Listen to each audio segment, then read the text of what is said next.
Hello everyone, welcome back to સરકાર academy. તો ચલો આપણે નેક્સ્ટ જે રીતે લાસ્ટમાં ટ્રિબ્યુનલની વાત કરી, હવે આપણે વાત કરીએ છીએ કે ભારતમાં જે કરપ્શન ભ્રષ્ટાચાર વધી રહ્યું છે, તો ભ્રષ્ટાચાર રોકવા માટે ત્રણ સંસ્થાઓની રચના કરવામાં આવી છે. જે મેઇનલી ફર્સ્ટ ઓફ ઓલ તો સીવીસી છે, સેન્ટ્રલ વિજિલન્સ કમિશન. એના પછી તમે જુઓ કે સીબીઆઈ બી કાર્યરત છે, અને લોકપાલ જે રિસેન્ટ એની જે રચના કરવામાં આવી છે. તો જો કે આપણે એ ફોર્મેટમાં નહીં લેતા, એ ઓર્ડરમાં નહીં લેતા, આપણે પહેલાં તો સ્ટાર્ટ કરીએ લોકપાલથી. તો ફર્સ્ટ ઓફ ઓલ એ સમજો કે ભારતમાં ભ્રષ્ટાચાર વધારે જે કરી રહ્યા છે એમાં મેઇનલી વધારે હાઈ પોઝિશન પર આવે છે ગવર્મેન્ટ ઓફિસર્સ, જે ગ્રુપ એ બી સી ડીના ઓફિસરો છે. તો એમનું ભ્રષ્ટાચાર રોકવા માટે મેઇનલી આપણે ભ્રષ્ટાચાર સામાન્ય લોકોની વાત નહીં કરતા, પ્રાઇવેટની વાત નહીં કરતા, ફક્ત ને ફક્ત કોની વાત કરીએ, ગવર્મેન્ટમાં જે ભ્રષ્ટાચાર થઈ રહ્યું છે એ ભ્રષ્ટાચાર રોકવા માટે જે સંસ્થાઓ બનાવવામાં આવી છે એ સંસ્થાઓ વિશે વાત કરીએ છીએ. આ બધી ક્વાસી જ્યુડિશિયલ બોડી છે, એટલું યાદ રાખજો. તો ભારતમાં ભ્રષ્ટાચારને રોકવા માટે કોના ભ્રષ્ટાચારને, જે ગ્રુપ એ બી સી અને ડી ઓફિસરો, સેન્ટ્રલના ઓફિસરો હોય છે, એ બધા ઓફિસરો દ્વારા જે ભ્રષ્ટાચાર થઈ રહ્યું છે, બધા આઈએસ ઓફિસર, બધા જ ઇવન એમપી એમએલએ અને ઇનડાયરેક્ટલી આમાં પ્રાઇમ મિનિસ્ટર બી. તો આમના દ્વારા જે ભ્રષ્ટાચાર થયું છે કે નહીં થયું એની ચકાસણી કરવા, એના પર એક્શન લેવા માટે, અથવા તો એમાં ડિટેલમાં ઇન્વેસ્ટિગેશન કરવા માટે આપણે એક એવી સંસ્થાની જરૂરિયાત હતી જે નિષ્પક્ષ હશે.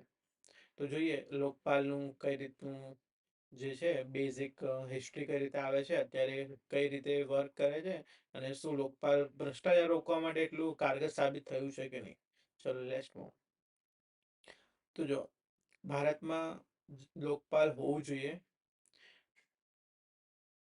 એ મેઇનલી ફર્સ્ટ એઆરસી થી કહેવામાં આવ્યું છે.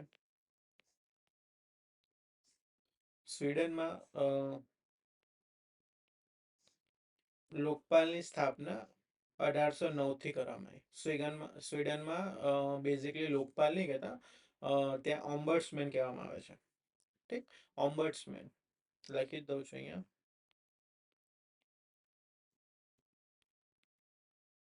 ભારતમાં એકદમ ભારે શબ્દ થઈ ગયું ને, એટલે લોકો આને એટલા ભારે શબ્દને બોલી ના શકે, એટલે ઓમ્બર્ટ્સમેનનું નામ ચેન્જ કરીને લોકપાલ રાખવું એ એલ એમ સિંઘવીએ કીધું. એલ એમ સિંઘવીજીએ શું કીધું કે ઓમ્બર્ટ્સમેન બહુ ભારે શબ્દ છે, તો ભારતમાં ઓમ્બર્ટ્સમેન બોલતા લોકોને નહીં ફાવે, એટલે તમે એને સિમ્પલ લોકપાલ કરી દો. તો ફર્સ્ટ એઆરસી રિકમેન્ડેશન કરી કે સ્વીડનમાં 1809 થી લોકપાલ ચાલે છે, તો ભારતમાં કેમ નથી. આપણે ઓમ્બર્ટ્સમેન નહીં કહીશું, લોકપાલ જ કહેશું. ચલો, ફર્સ્ટ એઆરસી કીધું, પછી લો કમિશને કીધું, ઠીક, પછી સેકન્ડ એઆરસી એ કીધું કે ભારતમાં લોકપાલ હોવું જોઈએ. પરંતુ કહેવાથી, રિપોર્ટના કહેવાથી શું થાય છે, ભારતના લોકો થોડી અધિકારો થોડી માને છે. નેતા લોકોને શું, કોંગ્રેસ હોય, બીજેપી હોય, જે બી એક્સ વાય ઝેડ પાર્ટી હોય, એમને શું લેવા દેવા કે ભ્રષ્ટાચાર કોણ કરે છે, આપણે થોડી કરીએ છીએ. તો આપણે એને રોકવા માટે કોઈ સંસ્થાની જરૂરિયાત છે. પરંતુ 2010માં કોંગ્રેસની ગવર્મેન્ટ હતી. 2010માં કોંગ્રેસની ગવર્મેન્ટના અંતર્ગત અણ્ણા હઝારે નામના વ્યક્તિ હતા, જેમને સેકન્ડ ગાંધી પર કહેવામાં આવે છે. એમને ગાંધીજી જેવા જ વેશભૂષા ધારણ કરી હતી. એમને ગાંધીજીનું રીબર્થ બી કહેવામાં આવે છે, અણ્ણા હઝારે.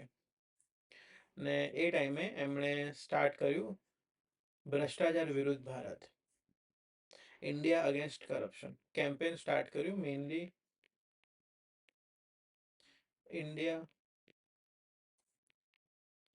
અગેન્સ્ટ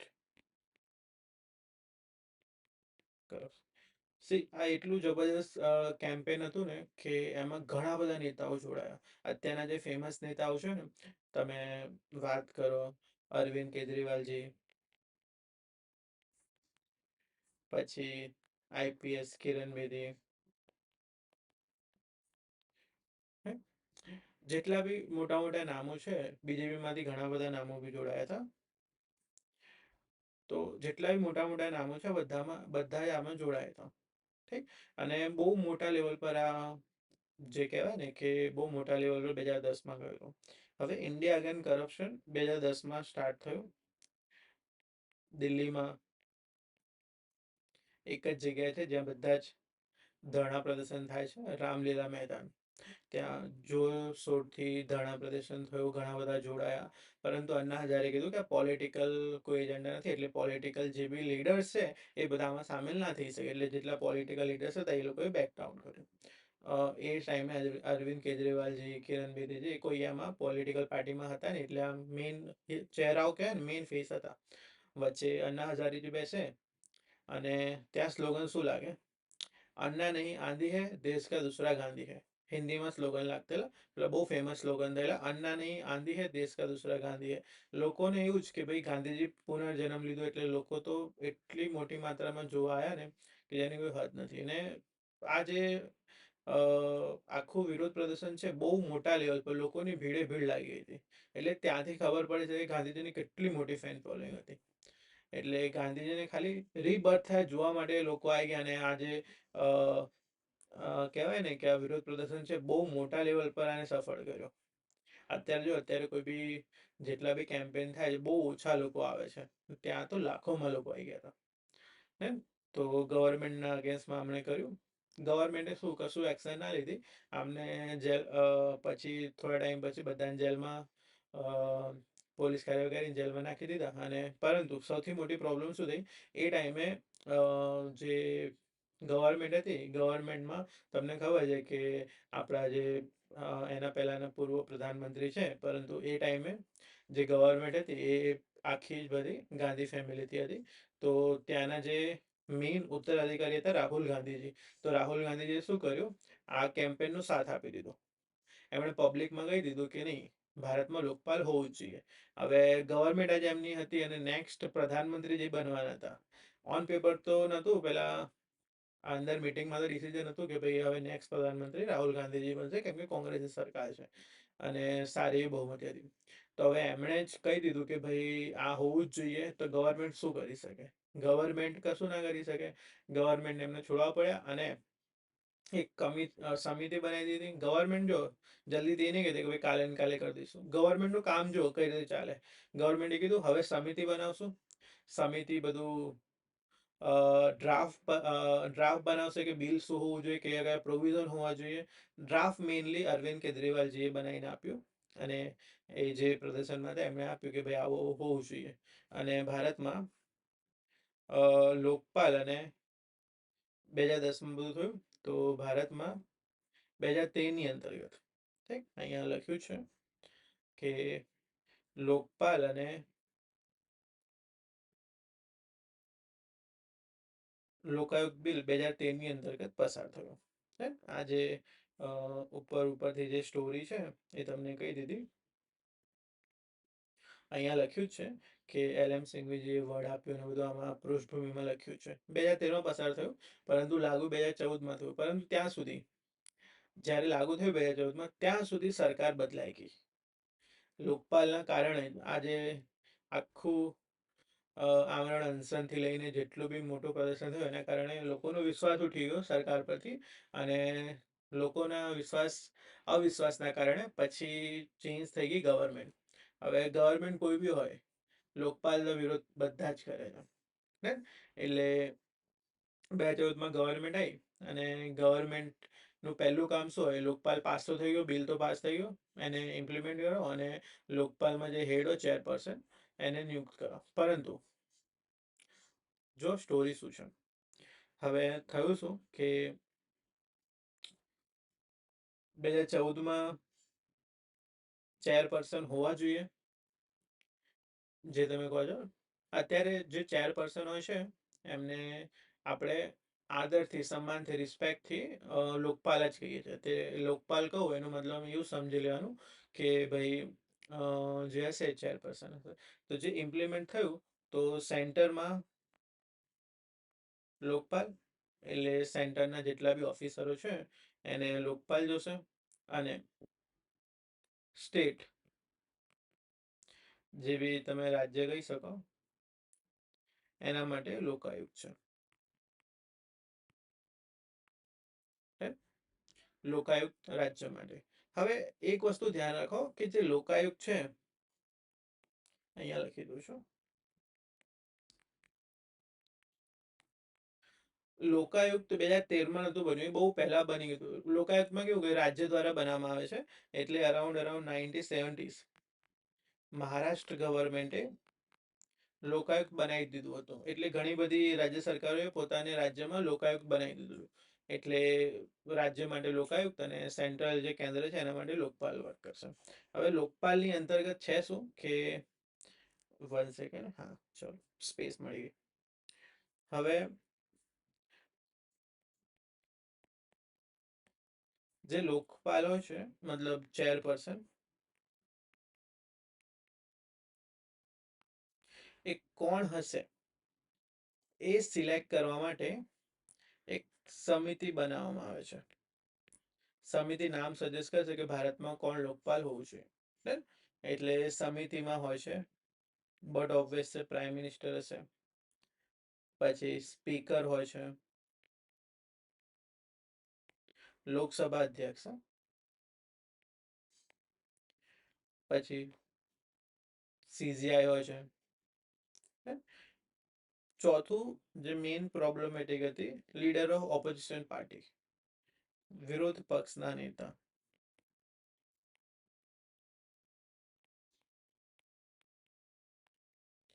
અને પાંચમું હતું એમિનેન્ટ પર્સનાલિટી, ખ્યાતનામ વ્યક્તિ. પ્રેસિડેન્ટની નજરમાં જે હોય, પ્રેસિડેન્ટને લાગવું જોઈએ કે આ ભાઈ ખ્યાતનામ વ્યક્તિ છે, એની કોઈ ડેફિનેશન નથી, ના કોણ હોઈ શકે ના ક્વોલિફિકેશન છે. પ્રેસિડેન્ટને લાગવું જોઈએ કે ભાઈ આ એમિનેન્ટ પર્સનાલિટી છે, એટલે એમને આનો મેમ્બર બનાવી દેવામાં આવે છે. હવે આ જે 5 મેમ્બર છે એ ચૂઝ કરશે કે ભાઈ ભારતમાં લોકપાલ કોણ હોવું જોઈએ. હવે જે લોકપાલ ચૂઝ કરવા માટે આ 5 મેમ્બર 2014માં બેસવા જોઈતેલા, પરંતુ પ્રોબ્લેમ શું થઈ કે 2014માં કોંગ્રેસને એવો હાલ થયો, બીજેપી એટલી લીડ લીધી કે લીડર ઓફ ઓપોઝિશન, વિરોધ પક્ષના નેતા કોઈ હતા જ નહીં. એટલે 2014માં આ લોકોએ શું કીધું કે લોકપાલ પસંદ કરવા માટે જે 5 લોકોની ટીમ જોઈએ એમાંથી એક વ્યક્તિ તો છે જ નથી. એટલે 14, 15, 16, 17, મતલબ 16માં સુપ્રીમ કોર્ટે કીધું, 2 વર્ષ થઈ ગયા. સુપ્રીમ કોર્ટે શું કીધું કે જરૂરી નથી, સુપ્રીમ કોર્ટને કહેવું પડે, જો જરૂરી નથી કે વિરોધ પક્ષના નેતા જ હોવા જોઈએ. તમે શું કરો, ભારતમાં લોકપાલ બનાવો અને એના માટે વિરોધ પક્ષના નેતા ના હોય તો જે પણ લાર્જેસ્ટ ઓપોઝિશન પાર્ટી હોય, જો વિરોધ પક્ષના નેતા બનવા માટે ભારતમાં જેટલી સીટો છે એની 10% સીટો તમારી પાર્ટીને મળેલી હોવી જોઈએ. લાર્જેસ્ટ ઓપોઝિશન પાર્ટી શું હોય છે? લાર્જેસ્ટ ઓપોઝિશન પાર્ટીમાં જે ફર્સ્ટ નંબરની પાર્ટી હોય છે, ફોર એક્ઝામ્પલ બીજેપી છે, એમને 300 સીટો મળી. હવે ટોટલ 550 છે, 55 10% હોવું જોઈએ. પરંતુ કોંગ્રેસ અગર સેકન્ડ નંબર પર આવે, જેને ખાલી 40 સીટો મળી, એના પછી જ બીજી બધી જે પાર્ટીઓ છે ને 10, 15 એવી મળી, તો જે કોંગ્રેસ છે આને હાલાકે 10% નહીં મળી, સીટો 10% નહીં મળી, પરંતુ 40 મળી, તો આ સેકન્ડ નંબરની પાર્ટી કહેવાય કે જેને ઇલેક્શનમાં લોકોએ સેકન્ડ નંબર પર રાખી. તો આને કહેવાય કે લાર્જેસ્ટ ઓપોઝિશન પાર્ટી, બીજેપી પછીની કોંગ્રેસ પાર્ટી કહેવાય. તો એના લીડરને સુપ્રીમ કોર્ટે શું કીધું કે અગર વિરોધ પક્ષ નથી, એટલે 10% કોઈ પાર્ટીને સીટો નહીં મળી, તો તમે જે બી સેકન્ડ નંબરની પાર્ટી છે, લાર્જેસ્ટ ઓપોઝિશન પાર્ટી છે, એના લીડરને આમાં એડ કરી શકો છો. હવે કોંગ્રેસ જ હતી સેકન્ડ નંબરની પાર્ટી, અને એના લીડર જે હતા એમણે ના પાડી દીધી આવવાની. એમણે કીધું કે ભાઈ મારે, મતલબ એમના પોતાના હશે કે મને રિસ્પેક્ટફુલી સામેવાળાએ બોલાયું નથી, કે જે બી XYZ રીઝન આપે, એમણે કીધું કે હું નહીં આવું બનાવવા, મારે આવવાની ઈચ્છા જ નથી. એટલે 2 વર્ષ જતા રહ્યા. 16માં સુપ્રીમ કોર્ટે કીધું ભાઈ બનાવ તમે લાર્જેસ્ટ ઓપોઝિશન પાર્ટી લઈ લો. પછી 2018 આવી ગયું. સુપ્રીમ કોર્ટને ફરી કહેવું પડ્યું. સુપ્રીમ કોર્ટે શું કીધું, હવે સુપ્રીમ કોર્ટ તો જઈ ના શકે કે ભાઈ પાર્ટીના હેડને મળવા કે તમે આવો બનાવો. સુપ્રીમ કોર્ટે કીધું કે બંધારણમાં એવું લખેલું નથી કે 5 સભ્ય હાજર હોવા જોઈએ. અગર તમારે સિલેક્શન કરવું છે તો 5 સભ્ય હાજર હોવા જરૂરી નથી. જેટલા છે મિનિમમ કોરમ મેન્ટેન કરો. એટલે 5માંથી અગર તમે 50% પ્લસ બી છો તો બી જેટલા 5 મેમ્બર હાજર હોવા જરૂરી નથી. જેટલા છે એટલા તમે ચૂઝ કરો અને લોકપાલ બનાવો. 18માં કેવું પડ્યું, 14-13થી કાયદો બન્યો હજુ સુધી લોકપાલનું હેડ જ નહીં બન્યો. એટલે પછી સુપ્રીમ કોર્ટના આદેશ અનુસાર 2019માં જોજો 13માં કાયદો બન્યો. 2019માં પહેલા લોકપાલ ચેરપર્સન બનાવવામાં આવ્યા પીસી ઘોષને. અને પીસી ઘોષ પહેલા લોકપાલ બન્યા, જે 2022માં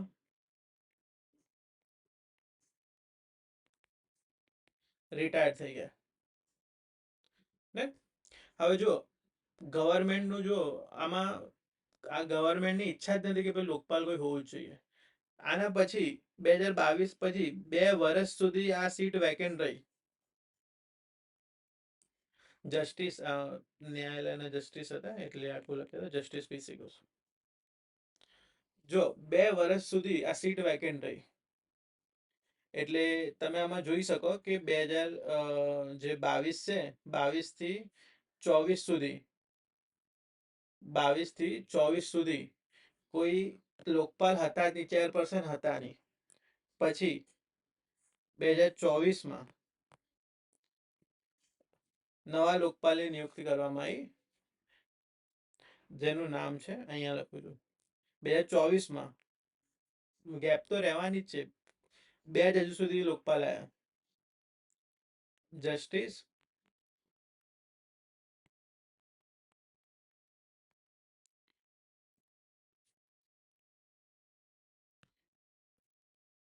ને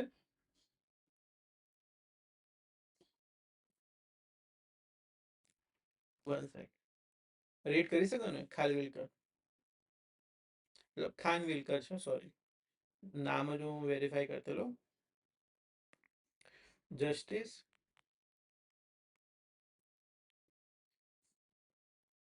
ખાનવિલકર કરન્ટલી આ છે જસ્ટિસ ખાનવિલકર 2024માં.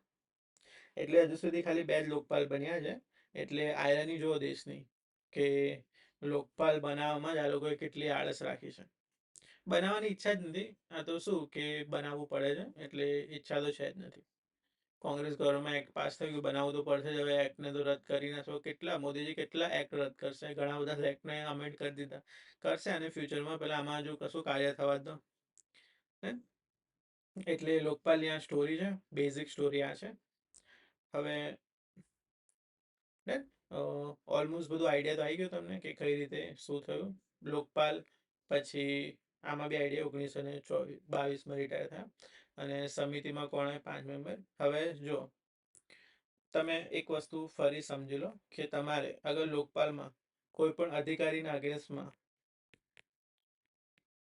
કમ્પ્લેન કરવી હોય તો કઈ રીતે થશે.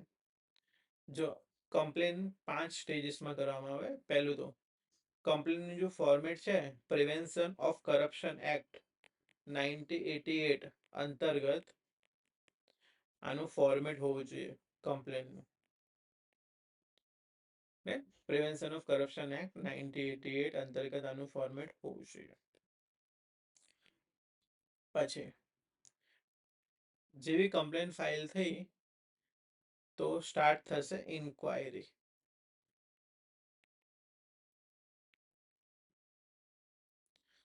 અગર સપોઝ કોઈ ડિપાર્ટમેન્ટમાં ઇન્ક્વાયરી વિંગ ઓલરેડી પ્રેઝન્સ છે, કોઈ ડિપાર્ટમેન્ટમાં ઓલરેડી ઇન્ક્વાયરિંગ પ્રેઝન્સ છે, તો લોકપાલ ખાલી એમને શું કહેશે કે ભાઈ તમે આ પર્સનના અગેન્સ્ટમાં કમ્પ્લેન આવી છે, તમે આ પર્સનના અગેન્સ્ટમાં ઇન્ક્વાયરી બેસાડો.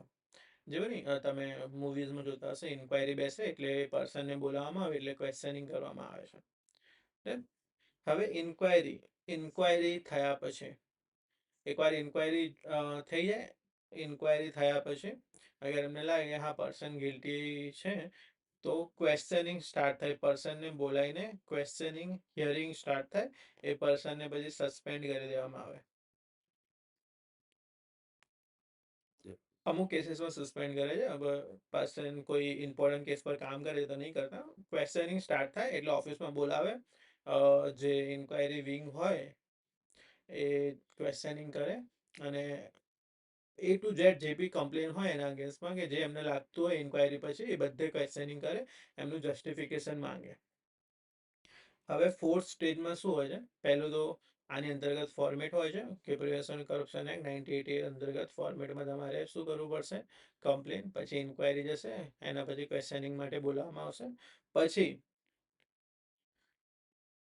ઇન્વેસ્ટિગેશન શરૂ થશે. ને જો ભારતમાં ઇન્વેસ્ટિગેશન CBI જ કરશે. આમાં લોકપાલ જોડે ઇન્વેસ્ટિગેશન કોઈ સત્તા નથી. આ જો ચોથું CBI કરશે આમાં ઇન્વેસ્ટિગેશન. એટલે ધ્યાનથી સાંભળજો કે ઇન્વેસ્ટિગેશન કોને સોંપવામાં આવશે, CBI ને. અગર આમાં આખામાં CBI નિષ્પક્ષ ના થયું તો પતી ગયું.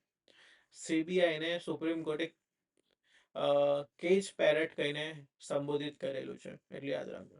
એટલે CBI અગર આમાં સારી રીતે નિષ્પક્ષ રીતે કામ કરે છે તો જ તમે આમાં સારી રીતે ડિસિઝન લઈ શકો છો. અને પાંચમું, પછી જે CBI રિપોર્ટ આપે તો શું એક્શન લેવી ના લેવી એના માટે પ્રોસિક્યુશન સ્ટાર્ટ થાય, એક્શન. હે બેઝિકલી આ 5 સ્ટેપ ઇન્વોલ્વ છે. અગર તમારે કમ્પ્લેન કરવી હોય તો આ રીતે થાય ભારતમાં. લોકપાલ CBI મતલબ CVCમાં બી આ જ રીતે થાય છે. CVCમાં અલગથી જોશું નહીં, એટલે યાદ રાખજો કે CVCમાં બી આ રીતે જ થશે. મેઇનલી આની અંતર્ગત તમે કરો એટલે 5 સ્ટેપમાં થશે. હે ચલો હવે લાસ્ટ વસ્તુ લોકપાલમાં જોઈ લો, પછી આપણે સમસ્યાઓને બધા પર જઈએ. લોકપાલ જે છે, લોકપાલની અંતર્ગત જે વર્કિંગ કરે છે તો લોકપાલની 2 વિંગ હોય છે. એક ઇન્ક્વાયરી વિંગ કે જે મેં કીધું ને સેકન્ડ સ્ટેપમાં કે જે ઇન્ક્વાયરી સાથે જોડાયેલી હોય છે, અને એક હોય છે પ્રોસિક્યુશન વિંગ કે જે લાસ્ટમાં એક્શન લે છે. લોકપાલની 2 શાખાઓ છે. એક પૂછપરછ શાખા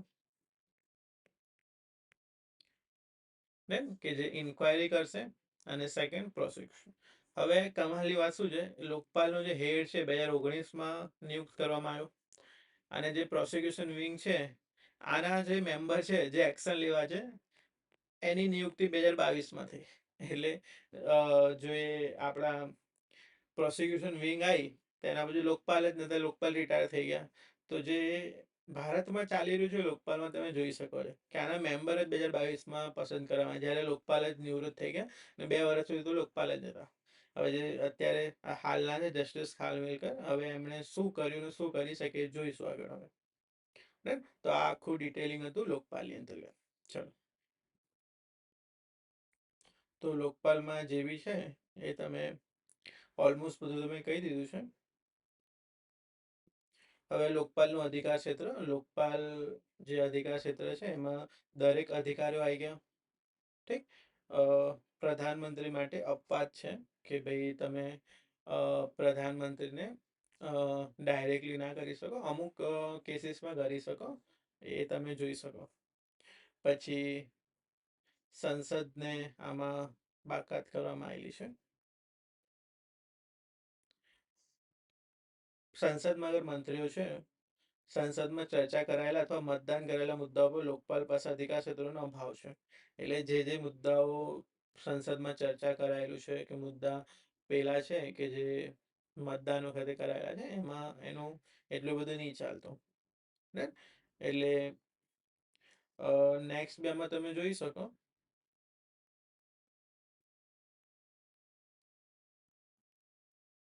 વન સેકન્ડ. તો નેક્સ્ટ તમે એમાં જોઈ શકો કે લોકપાલ જોડે સ્ટીલ ઘણું બધું મોટું કાર્યક્ષેત્ર છે, જેમાં કેન્દ્રથી લઈને બધા જ આવી ગયા એમાં. કેન્દ્ર સરકાર દ્વારા જે સ્થાપિત અથવા સંસ્થાઓ છે જેટલી બી, એમાં જેટલા બી હોદ્દાઓ પર લોકો છે બધા એના અધિકાર ક્ષેત્રમાં આવી ગયા. પછી સંપત્તિ ઘોષણા આવશ્યકતા. લોકપાલ કાયદો જાહેર કરે છે કે જેટલા બી અધિકારીઓ છે બધાને પોતાની સંપત્તિની ઘોષણા કરવી પડશે. Right? તો એ બી આની અંતર્ગત લોકપાલ કહી શકે. પછી જે કીધું મેં કે સીબીઆઈ ક્યારે ઇન્વેસ્ટિગેશન કરશે, લોકપાલ એમને આદેશ આપશે. એટલે એવું કહી શકાય કે ભાઈ સીબીઆઈ છે એના પર બી દેખરેખ લોકપાલ જ રાખે કે ભાઈ આ કેસમાં જાઓ, પેલા કેસમાં જાઓ. પછી જે તપાસના અધિકારીઓ છે, જે બી અધિકારીઓ છે, તો એકવાર લોકપાલ કોઈ કેસ સીબીઆઈ ને સોંપે છે, એટલે યાદ રાખજો જ્યારે પણ લોકપાલ, ફોર એક્ઝામ્પલ આજે લોકપાલે કોઈ કેસ સીબીઆઈ ને સોંપ્યું, તો તમે લોકપાલને પૂછ્યા વગર, લોકપાલ જોડે કન્સર્ન કર્યા વગર એ અધિકારીઓને ચેન્જ નહીં કરી શકતા. કેસ સોંપ્યા પછી અધિકારીઓને ચેન્જ કરી શકતા નથી. એટલે સીબીઆઈ ના અધિકારીઓને લોકપાલને પૂછ્યા વગર ચેન્જ કરી શકતા નથી કેસ સોંપ્યા પછી. એટલે આ પાવર છે લોકપાલ જોડે. એટલે તપાસ અધિકારીઓનું રક્ષણ કરે છે, કોઈ ચેન્જ ના કરી શકે. ઠીક. પછી સિવિલ કોર્ટની પાવર્સ છે, એટલે તમે જોઈ શકો કે ક્વાસી જ્યુડિશિયલ બોડી છે. પછી અગર ભ્રષ્ટાચારમાં કોઈ સાબિત થયો કે ગુનેગાર છે, તેમની સંપત્તિ જે બી ભ્રષ્ટાચારના મારફતે એમણે ભેગી કરી છે, તો એ બધી જ જપ્ત કરવાનો અધિકાર બી છે. સંપત્તિ જપ્ત કરવાનો અધિકાર બી હોય છે. પછી સલાહ સૂચન આપી શકે છે, રિકમેન્ડેશન, ભલામણો બધું આપી શકે, સસ્પેન્ડ કરો અથવા ટ્રાન્સફર કરો. ટ્રાન્સફર અને સસ્પેન્ડની ભલામણો આપી શકે છે.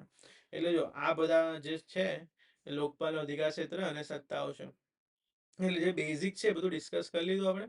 હવે એનું અધિકાર ક્ષેત્ર અને સત્તાઓ તમે આમાં જોઈ શકો છો.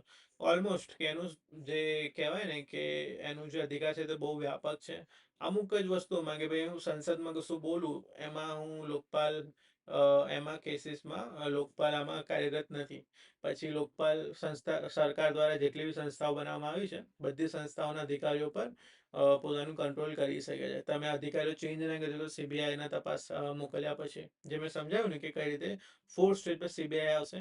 પછી જેટલા બી ભ્રષ્ટાચારો પકડાય એની જે બી સંપત્તિ છે બધી જપ્ત કરી શકું છું. અને સિવિલ કોર્ટનું પાવર છે, ક્વાસી જ્યુડિશિયલ છે. એટલે સત્તાઓ તો બહુ આપી છે લોકપાલને, પરંતુ રિયાલિટી જેમ અત્યારે કીધી એવી જ છે. તો મર્યાદાઓમાં તો જો લોકપાલ અને લોકાયુક્તની મેઇન તો મર્યાદા છે નિમણૂક. પછી મેઇન પ્રોબ્લેમ શું છે કે ભ્રષ્ટાચારની ફરિયાદો 7 વર્ષની અંતર્ગત સમાપ્ત હોય છે. 7 વર્ષ પહેલા અગર કોઈ ભ્રષ્ટાચારનો ગુનો કરી દીધો તો પછી હું એની તપાસ નહીં કરી શકતો. એટલે આમાં જો 7 વર્ષની વિન્ડોઝ છે. અગર મેં 7 વર્ષ પહેલા ભ્રષ્ટાચાર કર્યું છે તો તમે મને હવે નહીં પકડી શકતા. એટલે મારે રાહ જોવાની કે 7 વર્ષ પૂરા થાય પછી નેક્સ્ટ ગુનો કરવાનો.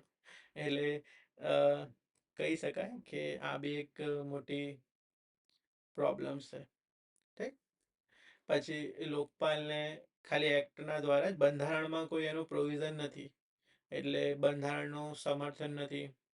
પછી જે ન્યાયતંત્ર છે એમાંથી બાકાત રાખવામાં આવ્યું છે કે લોકપાલના કાર્યક્ષેત્રમાંથી ન્યાયતંત્રની બાકાત એક નોંધપાત્ર ખામી દર્શાવે છે. ન્યાયતંત્રની ભ્રષ્ટાચારને સંબોધવામાં તેની અસરકારક મર્યાદિત, મતલબ ન્યાયતંત્રની અંતર્ગત લોકપાલને એટલી બધી પાવર્સ નથી. એટલે ન્યાયતંત્રથી તો બહાર જ રાખવામાં આવે છે લોકપાલને. પછી આગળ આપણે જોશું કે વિસલ બ્લોઅર એક્ટ જે છે, તો એની અંતર્ગત જે તમને સૂચના, વિસલ બ્લોઅર શું હોય છે કે ડિપાર્ટમેન્ટમાંથી કોઈ વ્યક્તિ તમને સૂચના આપે છે કે ભાઈ આ ડિપાર્ટમેન્ટમાં આ વસ્તુ થઈ રહી છે, તો એને બી તમે પ્રોટેક્શન આપવા જોઈએ. પરંતુ ભારતમાં શું છે કે એમને પ્રોટેક્શન જ નથી, તો કોઈ તમને ટિપ્સ શું આપશે કે ભાઈ આમાં આવું થઈ રહ્યું છે. ઠીક. પછી તમે આમાં જોઈ શકો કે પોલિટિકલ ઇન્ટરફેર બહુ વધારે છે. પછી નિમણૂક વિલંબ, જે કીધું મેં કે ભાઈ અત્યારે આખી સ્ટોરી સમજાય કઈ રીતે નિમણૂક થઈ રહી છે. પછી આમાં જો કે જે પ્રયાસો કરી રહ્યા છે એની વાસ્તવિકતા છે એ અલગ છે. સપોર્ટ બી નથી ને અહીંયા. જો મર્યાદિત રાજ્ય દત્તક એટલે ઘણા બધા આમાં પોઈન્ટમાં તમે લખી શકો કે ઘણા બધા રાજ્યોએ આ 1.2 3 પોઈન્ટમાં લખી ઘણા બધા રાજ્યોએ હજુ સુધી લોકાયુક્ત અધિનિયમ પસાર જ નહીં કર્યો. જે કહેવાય ને લોકાયુક્ત અધિનિયમ. થર્ડ પોઈન્ટ જો કે ઘણા બધા રાજ્યો જો લોકાયુક્ત અધિનિયમ લોકાયુક્ત બનાવ્યું જ નથી. એટલે તમે જોઈ શકો કે લોકાયુક્ત ઘણી જગ્યા બનાવ્યું જ નથી અને જેને બનાવ્યું છે એમને નિમણૂક જ નહીં કરી. લોકાયુક્તમાં ચેરપર્સન ચેરમેનની કોઈ નિમણૂક જ નહીં કરી. એટલે રાજ્ય તરફથી મર્યાદિત જ સપોર્ટ જોવા મળે છે. પછી જે કહેવાય કે પોલિટિકલ ઇન્ટરફેર બહુ વધારે જ છે. પછી વિસલ બ્લોઅર પ્રોટેક્શન નથી, ન્યાય તરફથી બાકાત રાખવામાં આવ્યું છે, બંધારણીય સમર્થન નથી, લોકાયુક્તની નિમણૂકમાં જે કીધું ને કે અસ્પષ્ટતા કે ભાઈ કરશે નહીં કરે એમની મરજી. આમાં ડિટેલમાં આપ્યું છે કે ભાઈ કઈ જગ્યા કર્યું કઈ જગ્યા નહીં કર્યું મેઇનલી. પછી મર્યાદિત વિન્ડો 7 વર્ષ છે. પછી 10મું પોઈન્ટ તમે આમાં જોઈ શકો કે સીબીઆઈ પર વધારે નિર્ભરતા. સીબીઆઈના રિપોર્ટ પર નિર્ભરતા છે. અગર સીબીઆઈ કરપ્ટ થઈ ગઈ તો લોકાયુક્ત બી કોઈ કામનું નથી. કેમ કે સીબીઆઈનું જે ડિસિઝન છે એના પર જ લોકાયુક્ત કાર્ય કરવાનું છે. એટલે લોકાયુક્ત તો મેઇનલી ડિપેન્ડ કરે સીબીઆઈ પર. એટલે સીબીઆઈ અગર સારી રીતે વર્ક કરે છે તો જ લોકાયુક્ત એટલું અસરકારક છે, અધરવાઇઝ નથી. ડન. તો 10 મુદ્દાઓ સાથે આપણે કમ્પ્લીટ કરીએ લોકપાલ. આઈ થિંક લોકપાલ તમે જે પોઈન્ટ મેં કીધા છે જેટલું મેં અન્ડરસ્ટેન્ડિંગ આપી છે એ મોર દેન ઇનફ છે. અને આ અન્ડરસ્ટેન્ડિંગ તમને કોઈ બુકમાં એટલી બધી નહીં જ મળે, ગેરંટી આપું. આ બધા કેસીસ જે રીતે મેં આમાં એક એક કેસ કરીને સમજાયા છે તમે આમાં જોઈ શકો છો. કરંટ બી જોઈ લીધું કે ભાઈ અત્યારે કોણ આમાં લોકપાલમાં હેડ છે અને જે મેઇનલી કે મર્યાદાઓ બી જોઈ લીધી અને સત્તાઓ શું છે. લોકપાલમાં એડું જે ડિસ્કસ કરી લીધું. લોકપાલનું ઇમ્પોર્ટન્સ વધારે છે. ભ્રષ્ટાચાર રોકવા માટે લોકપાલે નિયુક્તિ કરી છે જે કારગર સાબિત થઈ છે કે નહીં ક્વેશ્ચન પૂછાઈ ગયેલું છે અને કરપ્શન રિલેટેડ ક્વેશ્ચન આવવાના જ છે. હે ચલો. લોકપાલની જેવી પરંતુ લોકપાલ પહેલા બનાવેલી સત્તા છે જેને આપણે સીવીસી કહીએ, સેન્ટ્રલ વિજિલન્સ કમિશન. આ બી મેઇનલી લોકપાલ જેવું જ કામ છે. આમનું કામ શું છે ભારતમાં કરપ્શન વિરુદ્ધ કેસીસ. જે લોકપાલનું ફોર્મેટ છે એ રીતે જ સીબીઆઈ પર આ બી ડિપેન્ડ કરે છે. થોડું ડેટા જોઈ લઈએ આનું. સીવીસીની સ્થાપના પરંતુ આને બંધારણની અંતર્ગત મેન્શન કરવામાં આવી નથી.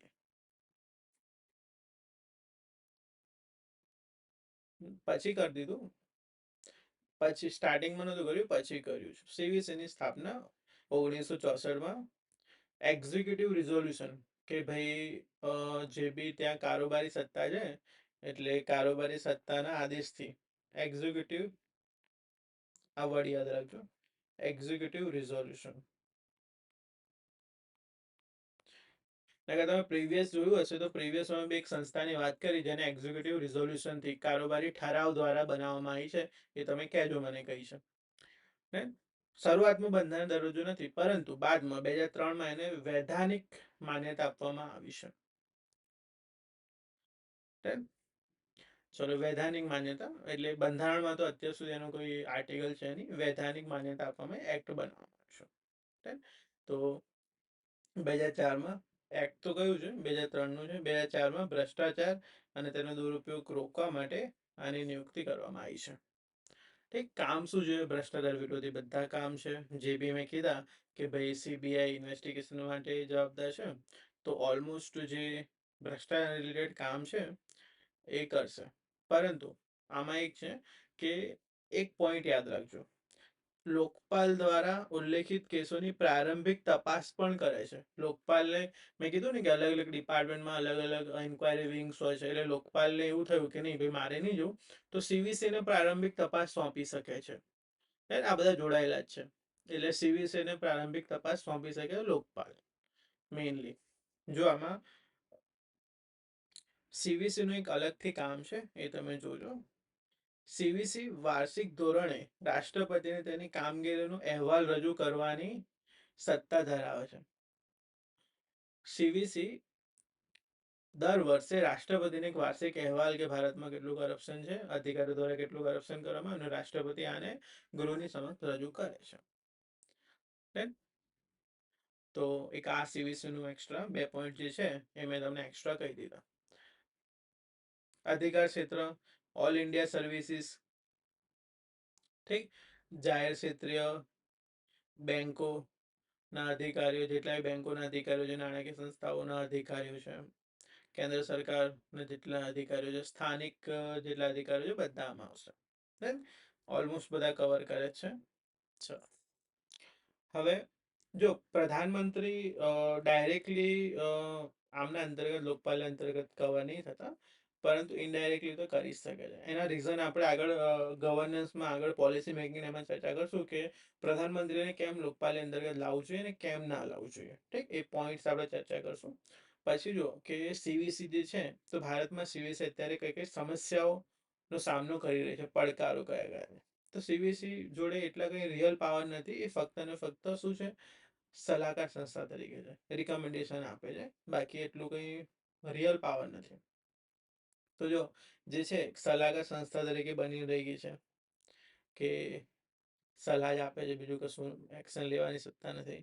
સંસાધનોની અછત, ઠીક, સંસાધનો પૂરતા નથી. પછી સત્તાનું બી અછત છે. કેમ કે કેટલા બી કરપ્શન કેસીસ હોય એમાં ક્રિમિનલ કેસીસ આવવાના જ છે. તો ફોજદારી કેસીસ જે બી છે, ક્રિમિનલ કેસીસ, એના અગેન્સ્ટ તો કશું સત્તા જ નથી. પછી નેક્સ્ટ, પોલિટિકલ ઇન્ટરફેર, એટલે તમે જોઈ શકો કે આમાં પોલિટિકલ ઇન્ટરફેરન્સ તો રહેવાનો જ. કેમ કે જેટલા બી કીધું ને કે ક્રોની કેપિટલિઝમ થઈ રહ્યું છે. આ વર્ડ યાદ રાખજો, ક્રોની કેપિટલિઝમ. એટલે ટ્રાયંગલ બની ગયું છે જેમાં 3 લોકો જોડાયેલા છે. 3માં એક હોય છે નેતા, એક હોય છે બિઝનેસમેન, અને એક હોય છે બ્યુરોક્રેટ્સ. એટલે જો અગર તમે બ્યુરોક્રેટ્સ પર કેસ કરો તો નેતા એને બચાવવા આવવાના જ છે. એટલે પોલિટિકલ ઇન્ટરફેરન્સ તો થવાનો જ છે, કેમ કે બધા જોડાયેલા છે આમાં. એટલે નેતાઓના સાથ સહકાર વગર તો એટલું પોસિબલ છે નહીં. એટલે કહી શકાય કે સીવીસીમાં જે નિમણૂકો થાય છે એ ડાયરેક્ટલી કેન્દ્ર સરકારના નિયંત્રણમાં છે. એટલે પોલિટિકલ ઇન્ટરફેરન્સ તો બહુ વધારે છે. જે આપણે કીધું ને કે ભાઈ એક અલગ સમિતિ આમને સજેસ્ટ કરીને બનાવ્યું, આમાં નથી. ઠીક, તો મેઇનલી એક ચીફ હોય છે, ચીફ વિજિલન્સ કમિશન, અને 2 એમના વિજિલન્સ કમિશન હોય છે. ટોટલ 3 લોકોની બોડી હોય છે. ચીફ વિજિલન્સ કમિશન અને એના 2 વિજિલન્સ કમિશન હોય છે, જે 3 લોકોની બોડી હોય છે એમની. અને જે કહેવાય ને કે જે અમને પદ પર મૂકવાની સત્તા છે એ કેન્દ્ર સરકાર જોડે હોય છે. કેન્દ્ર સરકાર નિયુક્ત કરે એટલે વધારે પડતું રાજ્યનું રાજકીય હસ્તક્ષેપ જોવા મળે છે. પરંતુ જેટલા બી નિર્ણયો છે, આ જે પોઈન્ટ છે, પહેલું સલાહકાર સંસ્થા છે, સંસાધનોની અછત છે, સત્તાનો અભાવ છે, રાજકીય હસ્તક્ષેપ વધારે છે, નિર્ણય લેવામાં વિલંબ થાય છે. કેમ કે સીબીઆઈ રિપોર્ટ આપશે તો જ થશે ને. મેં લોકપાલમાં કીધું સીવીસીમાં એ જે 5 સ્ટેપ ઇન્વોલ્વ છે. અગર સીબીઆઈ કોઈ રિપોર્ટ આપશે તો ને તો જ આ કશું કરશે ને. એટલે સીબીઆઈ લેટ તો આ લેટ, તો નિર્ણય લેવામાં તો એ અસરકારકતા બહુ ઓછી થઈ ગઈ. પરંતુ એવું નથી કે સીવીસી નું પ્રદર્શન બી આપણે જોઈ લઈએ કે ભારતમાં ક્યાંની સંસ્થા છે. લોકપાલ અત્યારે બની, કે આને તો ક્યાંની, તો આમના અચીવમેન્ટ બી જોઈ લે કે ભારતમાં આનું પ્રદર્શન કેવું રહ્યું. તો જો પહેલું તો ઘણા બધા કેસીસ જે બાકી પેન્ડિંગ છે એમાં ઘટાડો થયો છે. વર્ષો જોવા મળે છે કે બહુ વધારે ઘટાડો જોવા છે. પછી ફરિયાદ પદ્ધતિમાં સુધારો કર્યો છે. એટલે આમાં કીધું છે કે જે લોકો ફરિયાદ કરે છે એ વ્યવસ્થિત પ્રોપર ફરિયાદ હોવી જોઈએ, ફેક ફરિયાદો ના હોવી જોઈએ. એટલે આમાં કીધું છે કે ફરિયાદી જે બી ફરિયાદો કરે છે તેમનો મોબાઈલ નંબર બી ફરજિયાત આમાં એડ કરાયો છે. એટલે ફરિયાદ પદ્ધતિમાં સુધારો, ફેક ફરિયાદો ના હોવી જોઈએ. પછી ફરિયાદ વિશે માહિતી, એમણે કીધું છે કે વિજિલન્સ અધિકારીઓ ભ્રષ્ટાચારની તપાસ કરવા માટે છે, લોકો તેમની ફરિયાદોની સ્થિતિ વિશે ઓનલાઈન પ્લેટફોર્મ પર જાણ કરશે. ઠીક, એટલે અગર મેં ફરિયાદ કરી છે ફોર એક્ઝામ્પલ, તો ફરિયાદ ક્યાં સુધી પહોંચી, શું શું કર્યું મેં, તો એના વિશે હું ઓનલાઈન પ્લેટફોર્મ પર લોકોને જાણ કરીશ કે જો આ તમારું કેસ છે, આ કેસ અહીંયા સુધી ચાલે છે ને.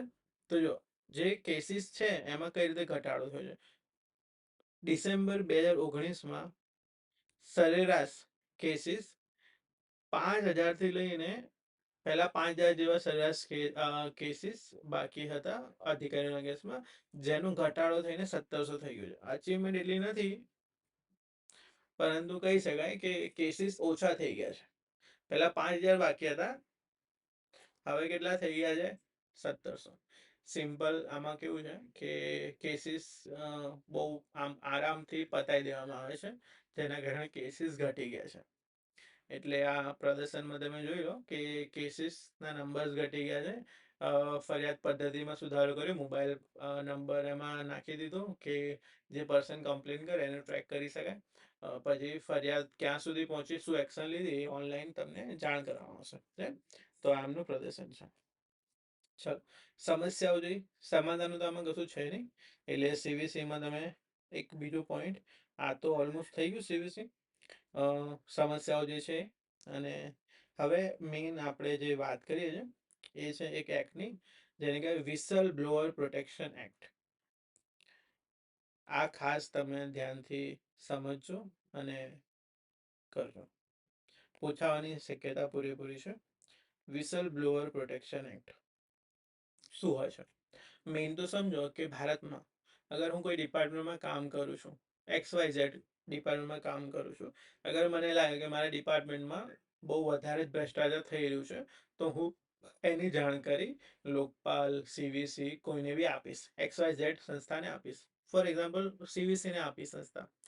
તો હવે હું મારા ડિપાર્ટમેન્ટની ઇન્ફોર્મેશન એમને આપી રહ્યો છું, તો હું કહેવાઉં વિસલ બ્લોઅર, કે જે ડિપાર્ટમેન્ટ પોતાના ડિપાર્ટમેન્ટની ઇન્ફોર્મેશન કોઈ એક સંસ્થાને આપી રહ્યું છે કે અહીંયા ભ્રષ્ટાચાર થાય છે. હું ઈમાનદાર વ્યક્તિ છું, સંસ્થામાં બહુ બેમાની થઈ રહી છે, એને ઉજાગર કરવા માટે હું માહિતી આપી રહ્યો છું. પરંતુ હું અગર મારા લોકો જે એના જોડે હું કામ કરું છું, વર્ષોથી કામ કરું છું, એના વિરુદ્ધમાં જઈને એમની કમ્પ્લેન કરું છું, તો આગળ જઈને મારા પર પ્રોબ્લેમ આવી શકે છે, મારી જાનને ખતરો થઈ શકે છે. એટલે મારું પ્રોટેક્શન સૌથી વધારે ઇમ્પોર્ટન્ટ છે. એટલે એક્ટ બનાવવામાં આવ્યો કે જે એવા વ્યક્તિ, જે મારા જેવા વ્યક્તિ પોતાના ડિપાર્ટમેન્ટની જેમાં ભ્રષ્ટાચાર થઈ રહ્યું છે કે કોઈ ઇલીગલ એક્ટિવિટીઝ થઈ રહી છે, એની ઇન્ફોર્મેશન અગર કોઈ સંસ્થાને આપે છે, તો એને વિસલ બ્લોઅર કહેવાય. અને એમનું હિતનું રક્ષણ, જાનનું રક્ષણ કરવાનું સરકારનો ફરજ બને છે. એટલે મારા પ્રોટેક્શન માટે હું વિસલ બ્લોઅર થઈ ગયો, એટલે મારા પ્રોટેક્શન માટે એક્ટ બનાવવામાં આવ્યો, વિસલ બ્લોઅર પ્રોટેક્શન એક્ટ 2014. આની અંતર્ગત શું હતું કે જે ઇન્ફોર્મેશન આપે છે, હું ઇન્ફોર્મેશન આપું છું, તો મારી આઈડેન્ટિટી રિવીલ કરવામાં આવશે નહીં. પહેલા આ હતું, ઠીક, જે બીજેપી ગવર્મેન્ટે બધું ચેન્જ કરી દીધું છે. એટલે પહેલા તમે સમજો કે વિસલ બ્લોઅર શું હોય છે, અને વિસલ બ્લોઅર અગર તમે સમજી ગયા તો આગળ જઈએ. ને ચલો, હવે આ કાયદામાં મેઇન શું હતું, આ જે મેં જે વાત કરી અહીંયા લખ્યું છે કે મેઇન ઉદ્દેશ્ય ભ્રષ્ટાચારો રોકવા માટે અને ભ્રષ્ટાચારને જે ઉજાગર કરે એ વ્યક્તિ આનો ભોગ ના બની જાય, એને રક્ષણ પૂરું પાડવા માટે મારે કાયદો બનાવવો પડ્યો. ફરિયાદ કરનાર વ્યક્તિનો ભોગ બનવા માટે રક્ષણ, ભોગ ના બની જાય એનું રક્ષણ કરવા માટે. મારવા લોકો ફરી વળે ને કે ડિપાર્ટમેન્ટ જોડે ગદ્દારી કરી, એટલે જાનની રક્ષા કરવી જરૂરી છે. તો એમના માટે ઉદ્દેશ્ય એમના. પછી જો આમાં ફરિયાદો ફક્ત જાહેર સેવકો, કયા કયા જાહેર સેવકો છે? મંત્રીઓ, સાંસદો, પછી જેટલા બી કેન્દ્ર અને રાજ્યમાં નોકરીઓ કરે છે બધા અધિકારીઓ, ઠીક. તો જે બી વગેરે સામે સક્ષમ અધિકારીને લેખિત અથવા ઈમેલ દ્વારા કરી શકાય છે. ફરિયાદો કોઈને બી તમે કરી શકો છો, ઈમેલ દ્વારા કરી શકો છો, લેખિતમાં આપી શકો, ચિઠ્ઠી વિઠ્ઠી. પછી મુખ્ય વિશેષતામાં બીજું શું હતું કે ભોગ બનવું અટકાવવું એટલે પ્રોટેક્શન આપવું. પ્રોટેક્શનમાં શું હોય કે મારી આઈડેન્ટિટી રિવીલ કરવામાં ના આવે.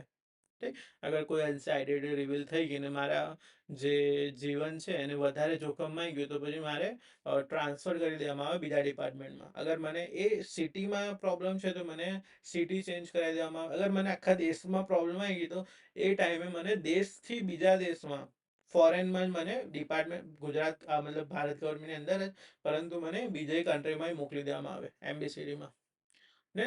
એટલે ઘણી બધી પ્રોટેક્શન હતી. પછી અગર મારી જે આઈડેન્ટિટી છે કોઈ બીજો વ્યક્તિ રિવીલ કરાવી દે, કોઈ પણ બીજો વ્યક્તિ, તો એને બી દંડ આપવાની જોગવાઈ હતી. કોઈ પણ વ્યક્તિ જે બેદરકારી પૂરતું અથવા બદનક્ષીપૂર્વક, બદનક્ષી એટલે શું, ખરાબ ઇરાદાપૂર્વક અગર વિસલ બ્લોઅરની ઓળખ રજૂ કરે તો તેને દંડ અને કેદ થઈ શકે છે. પછી સત્તાવાર રહસ્યો અધિનિયમને રદ કરવું એટલે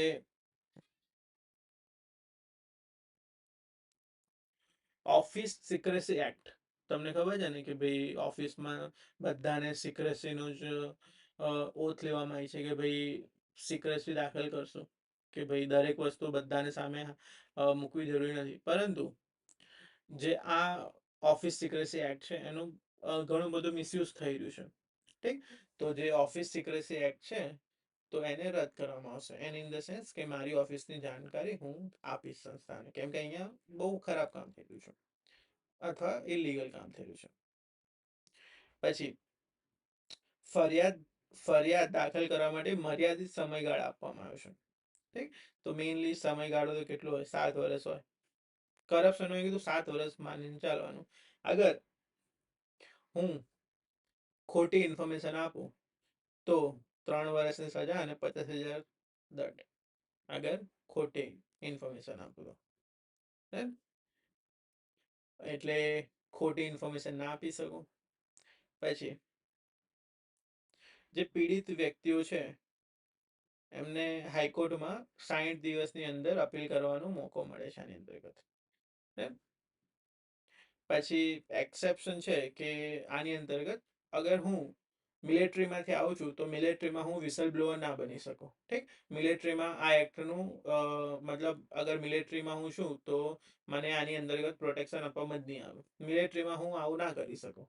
એટલે એક્સેપ્શન આમાં શસ્ત્ર દળો મિલિટરીમાં છે કે મિલિટરીમાં તમને પ્રોટેક્શન નહીં મળે.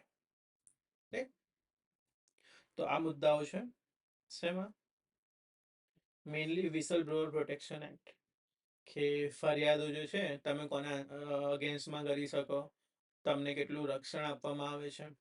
ઠીક, પછી અગર તમારો કોઈ બીજો પર્સન આઈડેન્ટિટી રિવીલ કરે તેને કેદ મળશે. પછી જે ફરિયાદ છે એ તમે મતલબ જે બી ફરિયાદ દાખલ કરવા માટેની સમયગાળો છે કે અત્યારે ભલે હું ના કરી શકું પણ મને તો 3 વર્ષ 4 વર્ષ પછી બી રિયલાઇઝ થાય કે ભાઈ ખરાબ થયું છે કામ, તો હું પછી ફરિયાદ કરી શકું. 7 વર્ષની અંતર્ગત તમે ફરિયાદ કરી શકો ને. અગર હું ખોટો પુરાવો કરું તો મને પછી 3 વર્ષની સજા અને 50,000 દંડ બી થઈ શકે. હાઈકોર્ટમાં અપીલ કરી શકું છું. એટલે જે બી બીજો વ્યક્તિ બી કરી શકે મારા કેસમાં ખોટું છે. પછી એક્ઝમ્પશન શું છે કે અગર હું મિલિટરીમાં છું તો મિલિટરીમાં હું આવું ફરિયાદ ના કરી શકું. અગર કરું તો પછી મને કોઈ પ્રોટેક્શન નહીં મળે. હું આ વિસલ બ્લોઅર પ્રોટેક્શન એક્ટ 2014ની અંતર્ગત નહીં આવું ને. અને છેલ્લું પોઈન્ટ શું છે, 2013 નો કંપની અધિનિયમ શું કહે છે કે જે બી વિસલ બ્લોઅર છે જે આરોપ લગાવ્યો છે તો એના માટે ઓડિટ સમિતિની રચના કરો જે વિસલ બ્લોઅરના આરોપની તપાસ કરશે.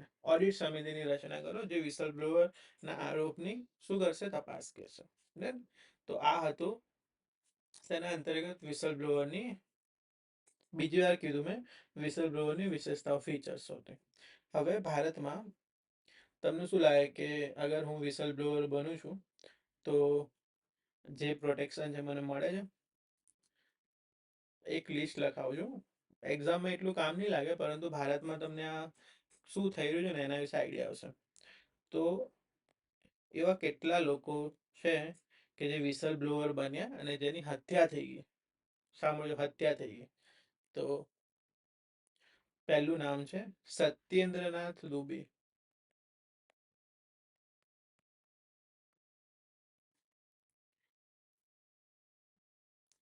આમણે કશું નહોતું કર્યું, નેશનલ હાઈવે ઓથોરિટી ઓફ ઇન્ડિયાનું કરપ્શન બહાર પાડ્યું, હત્યા થઈ ગઈ. Satyendranath Dubey, national highway authority of India, કોઈ પ્રોટેક્શન નથી ભારતમાં. પછી લલિત મહેતા,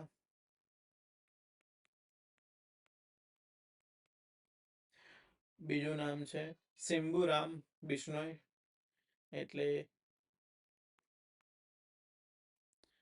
શિંબુ બિશ્નોઈ. ને હવે આ જે લલિત મહેતા છે, શિંબુ બિશ્નોઈ છે, આમણે ભ્રષ્ટાચાર બહાર પાડ્યું હતું. કોનું? એમજી નરેગા, કે અહીંયા ભ્રષ્ટાચાર થઈ રહ્યું છે અધિકારીઓ દ્વારા. આમની બે હત્યા થઈ ગઈ. એટલે ભારતમાં વિસલ બ્લોઅર જે છે, મતલબ અંદરના અધિકારીઓ હતા, એમણે જ કીધું કે ભાઈ આ થઈ રહ્યું છે. નેશનલ હાઈવે ઓથોરિટીના ત્યાં જ એમ્પ્લોય હતા સત્યેન્દ્રનાથ દુબે. હવે એમની જ હત્યા થઈ ગઈ.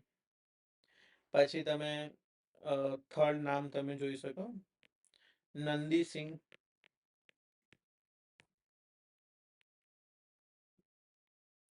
ઠીક. પબ્લિક ડિસ્ટ્રીબ્યુશન સિસ્ટમો છે ને, રાશન. તો ભારતમાં આની અંતર્ગત બહુ મોટો ભ્રષ્ટાચાર ચાલે છે. તો આનું ઉજાગર કરવામાં આમણે કમ્પ્લેન કરી કે ભાઈ પીડીએસમાં હું થઈ રહ્યું છે. આમની બી હત્યા થઈ ગઈ. લિસ્ટ કે જેમનું કિલિંગ થયું છે, બહુ મોટા કેસીસ થયેલા છે ભારતમાં. ફોર્થ, ભૂપેન્દ્ર વિલા. ભૂપેન્દ્ર વીરા, ને મતલબ એક લેન્ડ કેસીસ હતો મુંબઈમાં, એની અંતર્ગત આપણે કમ્પ્લેન કરી હતી, તો એમની હત્યા કરવામાં આવી, ભૂપેન્દ્ર વીરા. અને છેલ્લું નામ નરેન્દ્ર કુમાર. પાંચમું, આ યાદ રાખજો, આ ઇમ્પોર્ટન્ટ છે, નરેન્દ્ર કુમાર મધ્યપ્રદેશના આઈપીએસ છે. મધ્યપ્રદેશના આઈપીએસ છે નરેન્દ્ર કુમાર. હવે આપણે માફિયાના અગેન્સ્ટમાં ગયા હતા. એમણે કીધું કે ભાઈ ડિપાર્ટમેન્ટના ઘણા બધા લોકો માફિયા જોડે કનેક્શન છે અને માફિયાના અગેન્સ્ટમાં ઉપર કમ્પ્લેન કરી તો નરેન્દ્ર કુમારની હત્યા કરી દેવામાં આવી હતી, કિલિંગ. તો બહુ ફેમસ, ભારતમાં બહુ ફેમસ કેસ થયેલા છે વિસલ બ્લોઅરના, જેમની હત્યા કરી દેવામાં આવી ને. હવે વિસલ બ્લોઅર પ્રોટેક્શન એક્ટમાં રહેલી સમસ્યાઓ જોઈએ. જે એટલી બધી વાત કરી ને કે ભાઈ આટલું બધું પ્રોટેક્શન છે, આ છે, પેલું છે, રિયલ છે કે નહીં એ ચકાશે, ખબર તો પડી જ જશે ડેટાથી, સ્ટેટિકથી, કે ભાઈ રિયલ છે કે નહીં. હે, તો સમસ્યામાં પહેલું કે પ્રોટેક્શન એક્ટની અંતર્ગત પહેલું કે ભાઈ જે કમ્પ્લેન્સ આવી રહી છે,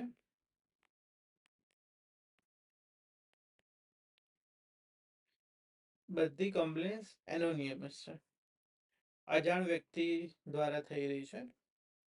હવે અજાણ વ્યક્તિ પોતાની માહિતી આપતો જ નથી, તો હવે એની પ્રોટેક્શન કઈ રીતે કરી શકાય, કે કોણે આપી છે, કોને નહીં માહિતી. એટલે કમ્પ્લેન્સ અજાણ વ્યક્તિ દ્વારા થઈ રહી છે, એટલે એમની આઈડેન્ટિટી લોકો રિવીલ કરવા જ નહીં માંગતા, એટલે XYZ મારફતે આપી દે છે. એટલે અજાણ વ્યક્તિ દ્વારા, એટલે કમ્પ્લેન સાચી ખોટી એના માટે આઈડેન્ટિટી જોઈએ તો ખરી અધિકારીઓને, તો એ આઈડેન્ટિટી એમના જોડે છે જ નથી, એટલે કમ્પ્લેન્સ અજાણ વ્યક્તિઓ દ્વારા વધી ગયું છે. પછી તમે અગર કોઈ ભ્રષ્ટાચાર કશું બી કૌભાંડ બહાર પાડો તો કોઈ રિવોર્ડ્સ આપવામાં નહીં આવતું એના સામે, ઉપરથી હત્યા થઈ જાય છે, કોઈ રિવોર્ડ્સ નહીં, ઉપરથી હત્યા થાય છે. એટલે વધારે સમસ્યાઓ તમે ફેસ કરો છો. ગવર્મેન્ટ તરફથી રિવોર્ડ તો કશું નથી મળતો, ઉપરથી વધારે પ્રોબ્લેમેટિક, 10 દુશ્મનો તો 100 બીજા કરી લો તમે, એટલે કોઈ રિવોર્ડ્સ નથી. અને આમાં તમે જોઈ શકો કે નિષ્પક્ષતાનો બહુ અભાવ જોવા મળે. એટલે તમે અગર લોકપાલમાં કમ્પ્લેન કરી છે તો લોકપાલમાં શું છે કે લોકપાલમાં જે અધિકારીઓ બેસેલા છે ને એ રિટાયર્ડ બ્યુરોક્રેટ છે, અને એ લોકો એટલા બધા પેનલ્ટાઇઝ નહીં કરતા જે અત્યારે છે. એટલે તમે જોઈ શકો કે નિષ્પક્ષતાનો બહુ અભાવ જોવા મળે. એટલે કહેવાય ને કે ભાઈ અધિકારીઓ છે તો જે બીજા અધિકારીઓનો સાથ આપશે, એટલે નિષ્પક્ષતાનો બહુ જ અભાવ જોવા મળે. એટલે પહેલા ઇન્ફોર્મ કરી દે ભાઈ આ વ્યક્તિ આ કમ્પ્લેન કરી છે, જોઈ લેજો તમે. એટલે નિષ્પક્ષતાનો બહુ અભાવ જોવા મળે છે. પછી ફોર્થ, જે અમેન્ડ કરી દીધું કે જે વિસલ બ્લોઅર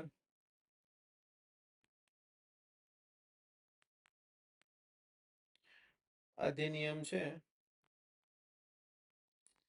એમાં સુધારા કરી દીધા 2015માં. મોદીજી આવી ગયા તો બધા સુધારા કરી દીધા છે. ઠીક. હવે આની અંતર્ગત શું છે કે જે પહેલા હતું કે ભાઈ જેટલા બી ઓફિશિયલ સિક્રેસી એક્ટ છે એ બધાને રદ કરીને માહિતી આપવામાં આવશે. એટલે આપણે કીધું કે જે ઓફિશિયલ સિક્રેસી એક્ટ છે એ એની અંતર્ગત જે બી બાકાત રાખવામાં આવ્યા છે એ વસ્તુ પર તમે કોઈ પણ એક્શન ના લઈ શકો. એટલે ઓફિશિયલ સિક્રેસી એક્ટને ફરી જે પ્રમાણે હતું એ પ્રમાણે કરી દીધું. પછી કોઈ પણ ઇસ્યુ એવા છે નેશનલ સિક્યોરિટીના, અગર નેશનલ સિક્યોરિટી ઇસ્યુ છે તો કોઈ પ્રોટેક્શન આપવામાં નહીં આવે. નેશનલ સિક્યોરિટી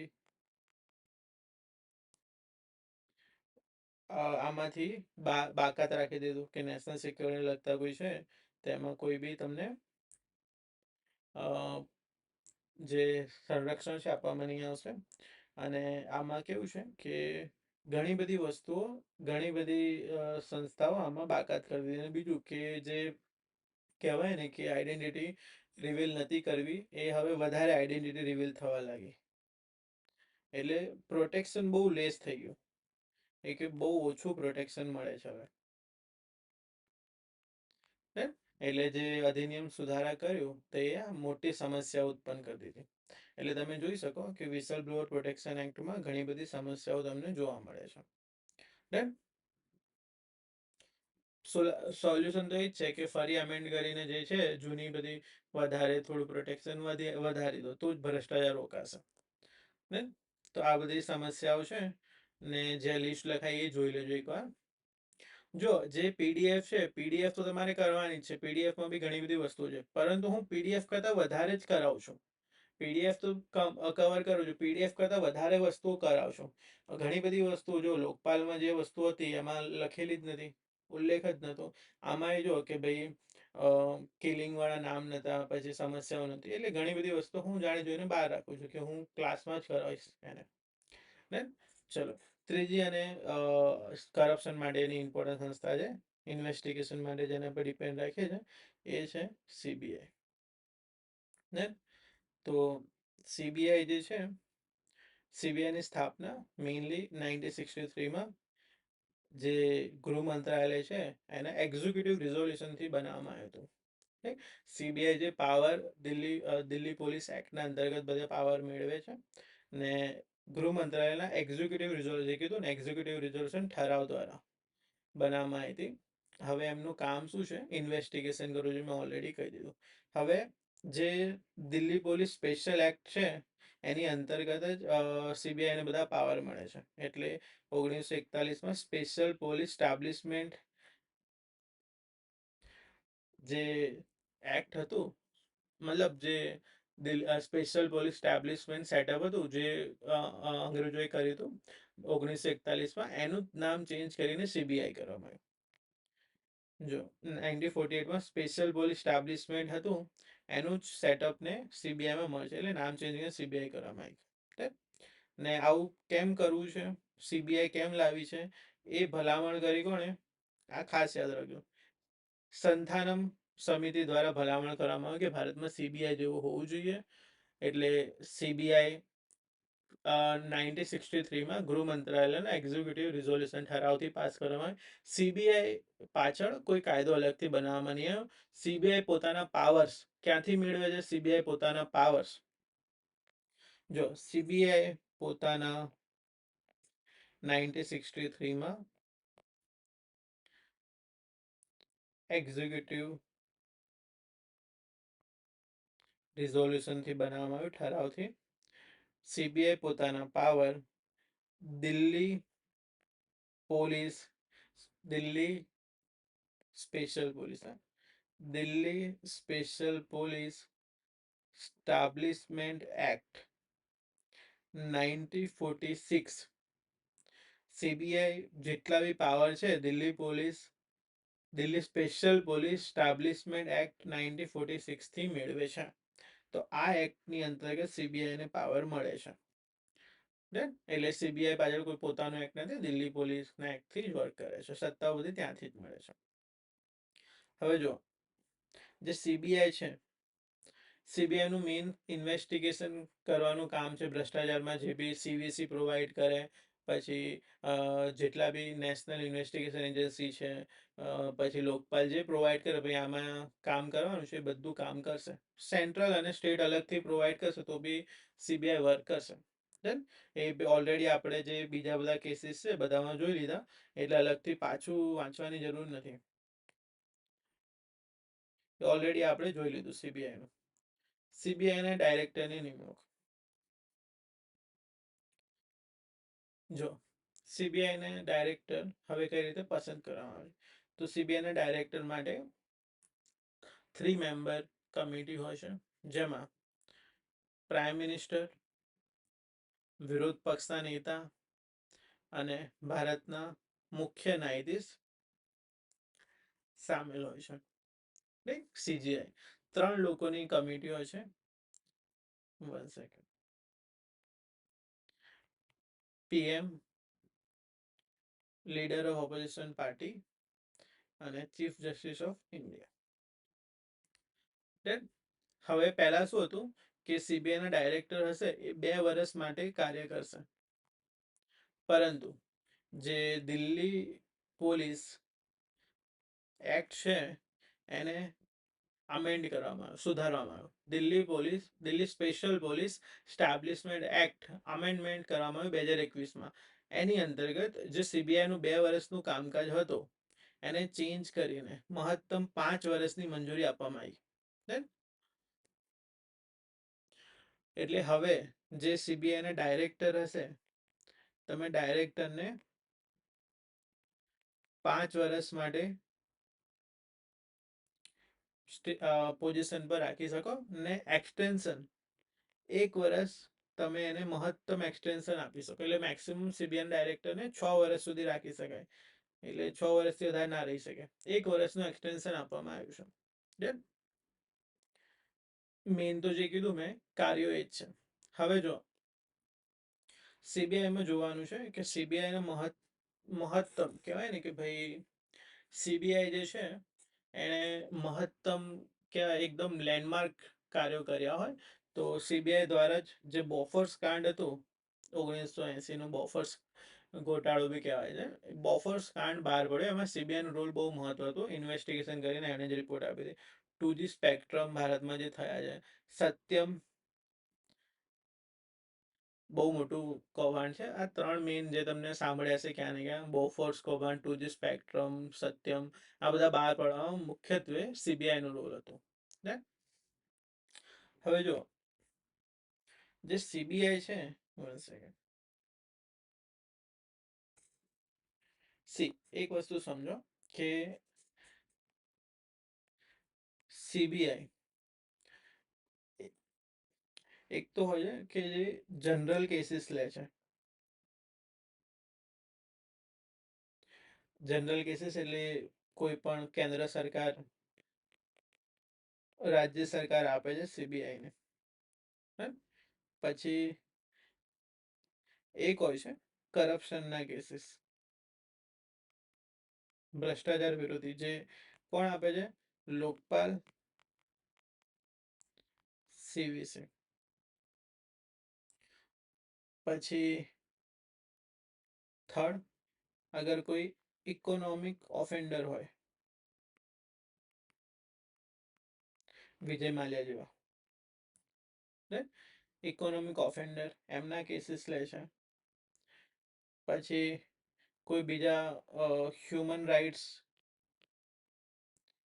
વાયલેન્સના કેસીસ હોય છે. બહુ આમ કહેવાય ને કે બહુ વધારે જ ચર્ચામાં હોય, રેપ કેસીસ મોટા મોટા હોય છે કે બહુ વધારે જ નેશનલ ઇસ્યુ બની ગયો, તો આ બધા કેસીસ જોડે ડીલ કરે છે. સ્ટાર્ટિંગમાં ખાલી ફક્ત ને ફક્ત કરપ્શન હતું. હવે સીબીઆઈ જે છે એનો જે કેસ સોલ્વિંગ રેશિયો છે,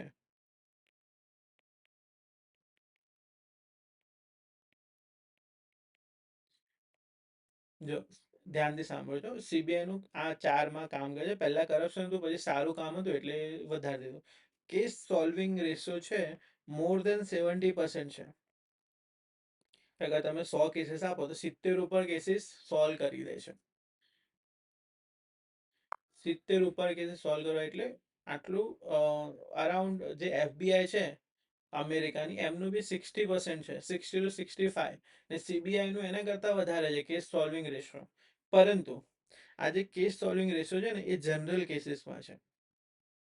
ખાસ યાદ રાખજો, case solving ratio general case.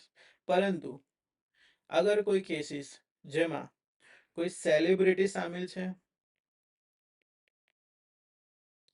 કોઈ પોલિટિશિયન અથવા તો કોઈ મોટા બિઝનેસમેન, જ્યારે પાવરફુલ લોકોના કેસીસ આવે છે ત્યારે આ રેશિયો 20% કરતાં પણ ઓછું થઈ જાય છે. ધ્યાનથી સાંભળજો કે નોર્મલ કેસીસમાં 70% વધારે રેશિયો છે, પરંતુ કોઈ સેલિબ્રિટી, પોલિટિશિયન કે બિઝનેસમેનનો કેસ આવે છે ત્યારે સીબીઆઈનો જે રેશિયો છે 20% કરતાં ઓછું થઈ જાય છે. એટલે તમે અહીંયા જોઈ શકો કે સીબીઆઈમાં પોલિટિકલ ઇન્ટરફેર કેટલું છે, પોલિટિકલ પ્રેશર કેટલું છે. ભારતમાં અગર કોઈ પૈસાદાર વ્યક્તિ છે તો એમના કેસીસ કેટલી જલ્દી સોલ્વ થાય છે. તો પણ આ નોર્મલ પોલીસ કરતાં તો બહુ વધારે જ હાઈએસ્ટ છે. એટલે સીબીઆઈ આ પ્રકારના કેસીસ લે છે. મેઇનલી કરપ્શનમાં પહેલા ડીલ કરતેલા, હવે બાકી બધા જ ક્ષેત્રમાં જે લખ્યા છે ને, ઇકોનોમિક ઓફેન્ડર, હ્યુમન રાઇટ વાયોલેશનના કેસીસ છે, જનરલ કેસીસ જે કેન્દ્ર અને રાજ્ય આપે છે. હવે આ આઈડિયા આવ્યું કે જે કેસીસની વાત કરું છું, નોર્મલ કેસીસ 70% વધારે રેશિયો છે અને સેલિબ્રિટી, પોલિટિશિયન, બિઝનેસમેન આવે તો 20% તો વધારે. હવે જે સીબીઆઈ છે એમને પાવર કોણ આપે છે? Delhi special police establishment act, જે અત્યારે અમેન્ડમેન્ટ 2021. હવે સીબીઆઈને જે કાર્યક્ષેત્ર છે, ખાસ ધ્યાનથી સાંભળજો, સીબીઆઈનું જે કાર્યક્ષેત્ર છે એ દિલ્હી અને યુટીઝમાં છે, એના સેન્ટરમાં છે. હવે એને રાજ્યમાં તપાસ કરવી હોય, હવે સીબીઆઈને રાજ્યમાં તપાસ કરવી હોય તેને બે પ્રકારના કન્સેન્ટ લેવા પડે છે. એક હોય છે જનરલ કન્સેન્ટ, એટલે મંજૂરી. એનો મતલબ એકવાર તમે જનરલ કન્સેન્ટ આપી દો, એનું મતલબ છે સીબીઆઈ તમારા રાજ્યમાં કોઈ પણ કેસીસ માટે ક્યારે બી આવી શકે છે. એટલે આનું મતલબ છે સીબીઆઈ ક્યારે પણ રાજ્યમાં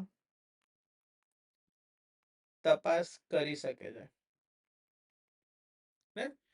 એટલે તમને ખબર હશે ગુજરાતમાં જ્યાં બીજેપી છે તો જનરલ કન્સેન્ટ આપ્યું હશે, જ્યાં બીજેપી નથી, વેસ્ટ બેંગાલ, ત્યાં નથી આપ્યું. એટલે જનરલ કન્સેન્ટ એક જ વાર આપવાનું અને પછી સીબીઆઈ ક્યારે બી આવી શકે રાજ્યમાં. રાજ્યને આપવી ફરજિયાત છે. હા, લઈ શકે પાછું, રાજ્યની ઈચ્છા પ્રમાણે લઈ શકે. અને બીજું હોય છે સ્પેશિયલ કન્સેન્ટ.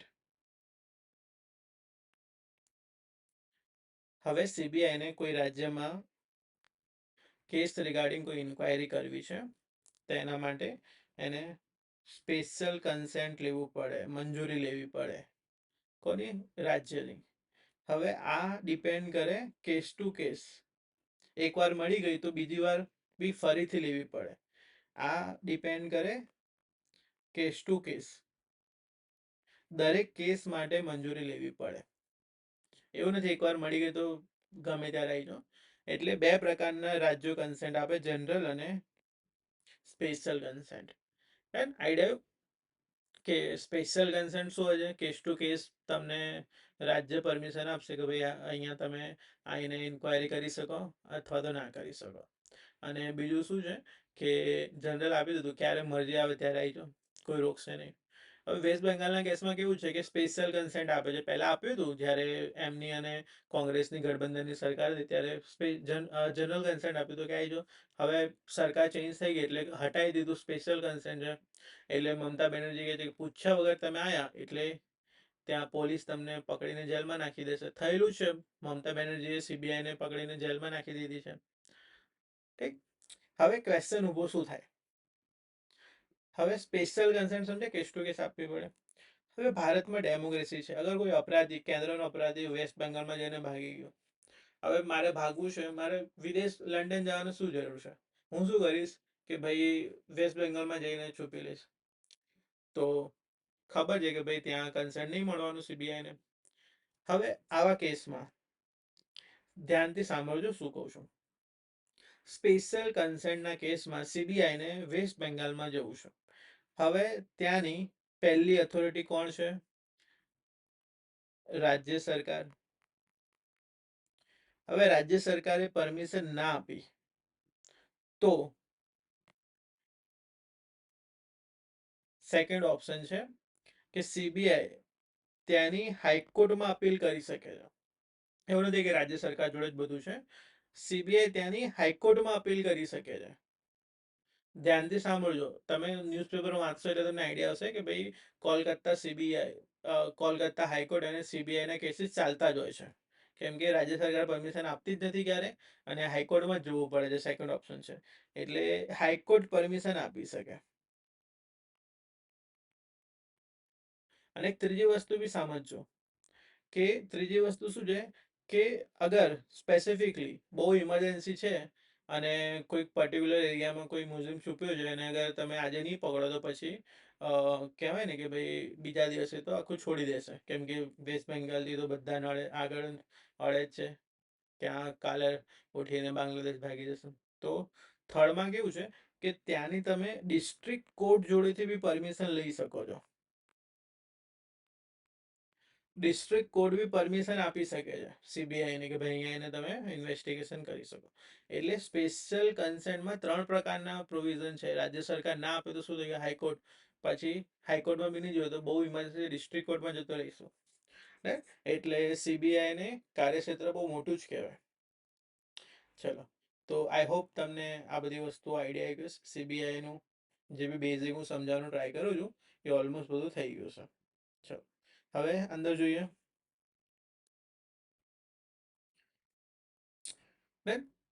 હવે એ તો આઈડિયા ગયું ને કેમ રાજ્ય વિરુદ્ધ રાજ્યની પોલીસ અને સીબીઆઈ વિરુદ્ધમાં આવે છે? ઇન્વેસ્ટિગેશનના કારણે ઓવરલેપ થાય છે ઘણી બધી જગ્યાએ. ચલો,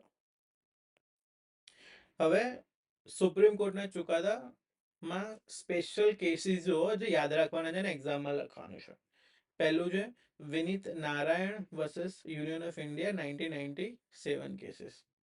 એમાં કીધું છે કે ભાઈ જે ડાયરેક્ટરની 2 વર્ષની નિમણૂક છે એને વધારી દો, કે 2 વર્ષની નિમણૂકમાં તો કશું કરી જ ના શકે. એટલે ડાયરેક્ટરની નિમણૂક પર આમાં ચુકાદો આવે. 2 વર્ષના મતલબ પહેલા શું હતું કે 5-6 મહિનામાં જ કાઢી મૂકતેલા જ્યારે મરજી થાય ત્યારે.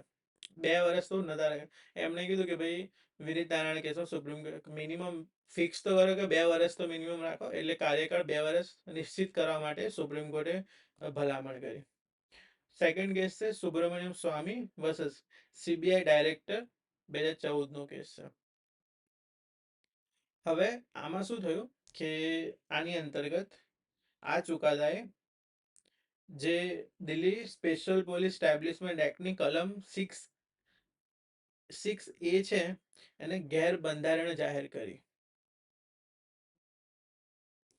આમાં શું હતું કે જે સિનિયર ઓફિસરો હતા તો એમના અગેન્સ્ટમાં તમારે અગર કમ્પ્લેન ફાઇલ કરીને કોઈ પણ પ્રકારની ઇન્ક્વાયરી કરવી છે, સિનિયર અધિકારીઓના અગેન્સ્ટમાં તમારે ઇન્ક્વાયરી કરવી છે, તો એના માટે તમારે સરકારની પરમિશન લેવી પડે. તો આ કેસમાં સુબ્રમણ્યમ સ્વામી વર્સેસ સીબીઆઈ ડાયરેક્ટર કેસમાં સુપ્રીમ કોર્ટે કીધું કે જે આ એક્ટ છે એની અંતર્ગત કલમ જે કહે છે કે ભાઈ જે બી સિનિયર ઓફિસર છે એના અગેન્સ્ટ ઇન્ક્વાયરી માટે સરકારની પરમિશનની જરૂર છે એ રદ કરો. એટલે હવે તમારે સિનિયર ઓફિસરના અગેન્સ્ટમાં કોઈ પણ પ્રકારની ઇન્ક્વાયરી કરવી છે તો ડાયરેક્ટ કરી શકો છો સીબીઆઈ. કોઈ પરમિશન નથી સરકારની. તો સુબ્રમણ્યમ સ્વામી વર્સેસ સીબીઆઈ ડાયરેક્ટર 2014નું કેસ છે. વિનીત વિનીત નારાયણના કેસમાં શું હતું કે ભાઈ ફિક્સ કરો કાર્યકાળ, 2 વર્ષ તો રાખો ડાયરેક્ટરને. બીજું સિનિયર ઓફિસરના અગેન્સ્ટમાં ક્યારે બી તમે ઇન્ક્વાયરી કરી શકો છો. પછી ત્રીજું એક એનજીઓ છે એનું કેસ છે common cause against union of India 2018.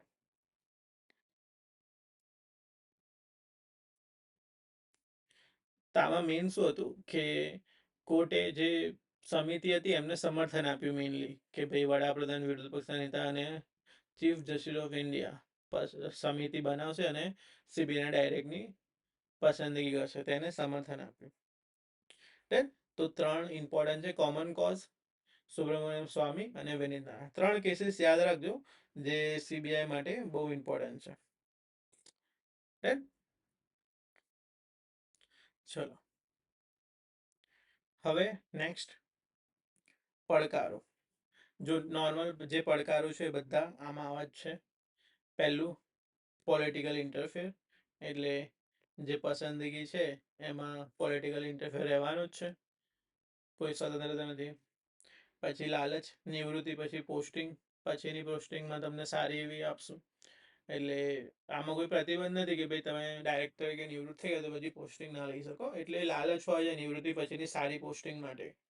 પછી 3 સંસાધનોની અને જે એના સ્ટાફ હોય એમની અછત તો જોવા જ મળે. પછી સુપ્રીમ કોર્ટે જ કીધું છે, હું નહીં કહેતો, 2013માં કીધું કે સીબીઆઈ એ સેન્ટ્રલ ગવર્મેન્ટનો કેજ પેરેટ છે. એટલે સેન્ટ્રલ ગવર્મેન્ટના હિસાબથી જ વર્ક કરે છે. એટલે કેન્દ્ર સરકાર આનો બહુ મોટો દુરુપયોગ કરે છે. જે રાજ્યમાં એની બનતી નહીં ત્યાં સીબીઆઈને મૂકી દે, જાઓ જે કરવું એ કરો. એટલે સુપ્રીમ કોર્ટે 2013માં જ કહી દીધું કે ભાઈ સેન્ટ્રલનો એક સીબીઆઈ કેચ પેરોટ છે, એટલે સેન્ટ્રલના હિસાબથી જ ચાલે છે. પિંજરામાં મૂકેલું પોપટ છે, જે પ્રમાણે માલિક બોલશે એ પ્રમાણે પેલું રિપીટ કરશે. ને સીબીઆઈ નેક્સ્ટ પોઈન્ટ 5મો છે કે આરટીઆઈની અંતર્ગત નથી. તો સીબીઆઈ શું કરે શું નહીં, કઈ રીતે રિપોર્ટ, મેં કીધું ને કે લોકપાલ અને સીવીસી એ બધું ડિપેન્ડ કરે સીબીઆઈ પર. સીબીઆઈની રિપોર્ટ સાચી, વ્યવસ્થિત હશે, પારદર્શી હશે તો તમે આની અગેન્સ્ટમાં કોઈ બી એક્શન લઈ શકો. સીબીઆઈની રિપોર્ટ પર જ બધું ડિપેન્ડ કરે છે. તો આરટીઆઈ અંતર્ગત નથી, એટલે શું કામ કરે છે એની કોઈ પારદર્શિતા જ નથી સીબીઆઈની. એટલે સીબીઆઈમાં ઘણી બધી પ્રોબ્લેમો તમે ફેસ કરી શકો છો. 2021 સીબીઆઈને લગતું ક્વેશ્ચન બી પૂછવામાં આવ્યું છે. એટલે ક્વેશ્ચન બી તમે ટ્રાય કરજો લખવાનું. જો હું તમારા માટે રીડ આઉટ કરું છું, કે નહીં કરતો તમે પોતે કરી લેજો, મોકલી દઈશ આ. ચલો ને, તો આ હતું તમારું સીબીઆઈ. તો મેઇનલી આપણે 4 વસ્તુ આમાં જોઈ: Lokpal, CVC, whistle blower protection act, અને ચોથું જોયું સીબીઆઈ. અને આ તમારા એક્ઝામ માટે બહુ ઇમ્પોર્ટન્ટ વસ્તુઓ છે ને. તો આ 4 વસ્તુઓ બી બહુ ઇમ્પોર્ટન્ટ બને છે તમારા માટે. ચલો ડન, ઓકે, થેન્ક યુ.